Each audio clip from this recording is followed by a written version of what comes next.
bullet দিম bullet দিব আৰু এতিয়া নিদিওঁ খালি লাহে বুলেট দিম বুলেট দিব আৰু এতিয়া নিদিওঁ খালি লাহে বুলেট দিম বুলেট দিব আৰু এতিয়া মামা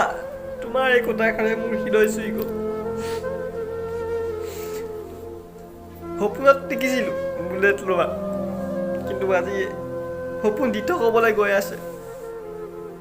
কেৱল তোমাৰ কাৰণে ভাবিছিলোঁ লাইফত বুলেট এখন ল'ম কিডনীটো বিকি হ'লেও ল'ম কিন্তু আজি কিডনীটো বাচি গ'ল মোৰ ভাগৰ থেংক ইউ মামা তোমাৰ এই কথাষাৰ শুনাৰ লগে লগে মোৰ এই হাতখন পদুমৰ ফালে গৈ আছে যাহাই পেট্ৰলৰ দাম 60 টকা হ'ব নহয় এই পদুমৰ পাহিত এই আঙুলিটো পৰিবগৈ লাহেকৈ পৰিবগৈ एकदम इन्होंने वक्त बदल दिया जज्बात बदल दिए जिंदगी बदल भाई मारो मुझे मारो